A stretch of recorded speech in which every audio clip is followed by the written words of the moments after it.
criados em Cristo Jesus para as boas obras, as quais Deus preparou de antemão para que nós andássemos. Amados irmãos, irmãs, vamos ver alguns pontos aqui. Primeiro, veja que nós estávamos mortos em nossos delitos e pecados. Mas agora não. Nós estávamos mortos, mas agora não. Agora ele nos deu vida juntamente em Cristo Jesus. Andávamos segundo o curso deste mundo, segundo o príncipe da potestade do ar, do espírito que atua nos filhos da desobediência. Nós não estamos mais nessa condição de andar segundo o curso deste mundo, segundo o príncipe da potestade do ar. Não mais. Porque estão ouvindo o que ele está falando? Que o Filho de Deus não anda no curso do mundo? Então por que as pessoas chegam para nós e ficam estranhando o nosso estilo de vida? Porque elas estão no mundo. E elas querem que nós, filhos de Deus, tenhamos atitudes que são bem consideradas no mundo. Mas nós não fazemos a vontade do mundo. Nós fazemos a vontade de Deus. E por isso que nós somos rejeitados pelo mundo.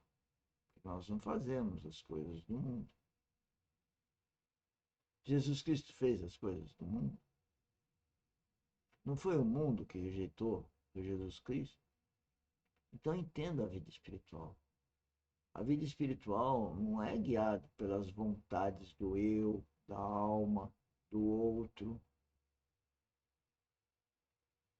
Um filho de Deus é guiado pela vontade de Deus, para ter os propósitos que Deus quer para aquele filho. Então, eu não posso fazer as coisas que eu quero. Tenho que fazer as coisas que o Espírito Santo ordena, guia, dirige e adverte quando eu saio fora do caminho. Vamos entender isso, pessoal, porque isso é um bom caminho para sair da vida mundana e passar para a vida no reino. agora ele nos fez assentar nos lugares celestiais em Cristo Jesus. Olha o terceiro ponto. Éramos, por natureza, filhos da ira. E hoje somos feitura dele. Essa palavra. Se você chegar para um pai, um avô, não importa, um filho, e conversar, e ele fala que não, ele se convence que ele é cristão verdadeiro, aí você pergunta, se você é um cristão verdadeiro, o que você está fazendo com relação ao seu filho, ao seu cônjuge, ao seu neto, ao seu avô? O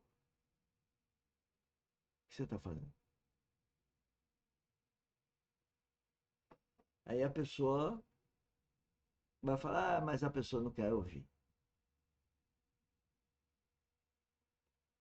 Mas será que você está falando? E se você fala e a pessoa não quer ouvir, você para de falar? Foi isso que Cristo mandou. Ele não falou que nós seríamos magoados por falar dele. E aí nós vamos ser acovardados em deixar de falar de Cristo porque os nossos pais não querem, os nossos filhos não querem, os nossos amigos não querem. Qual o comportamento que o Espírito Santo está mandando? Nós aqui da academia, a gente vem num processo de ascensão espiritual, falando aqui, está tudo gravado, mais de 2 anos, e na empresa, no dia a dia também. Cada dia ficando com o coração mais sereno e falar as coisas que Deus manda através do Espírito Santo, sem nos acovardar.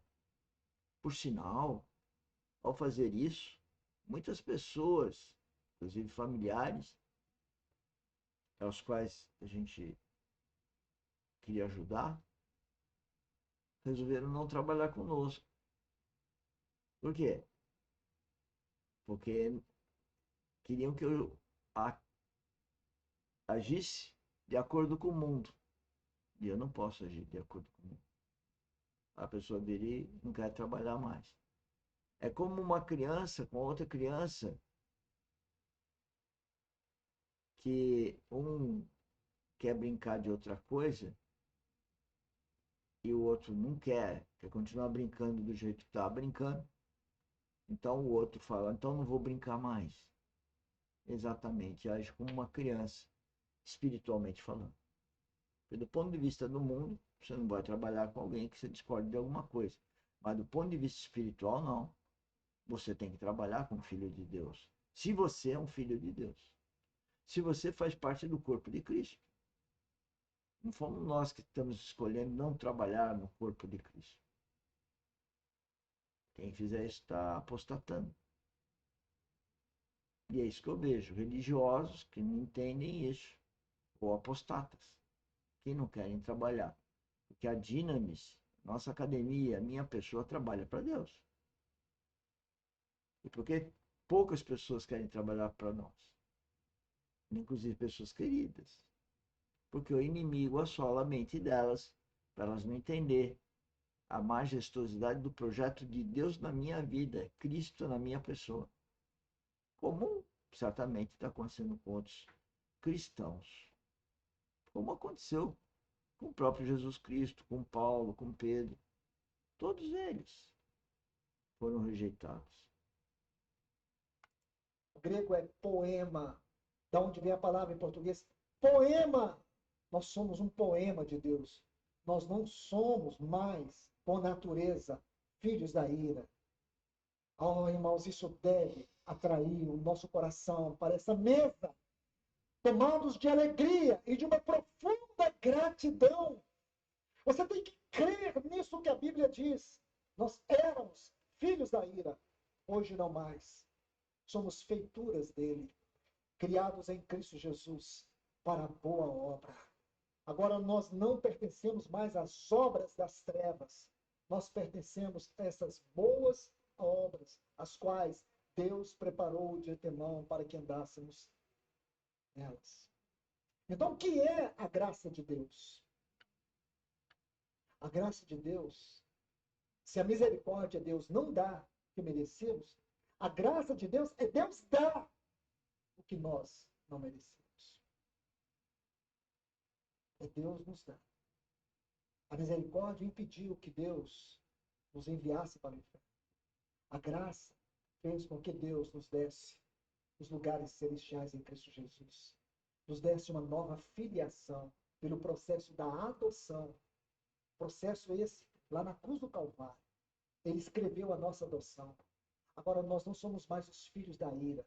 Agora nós somos filhos de Deus. Como disse João, amados, agora somos filhos de Deus.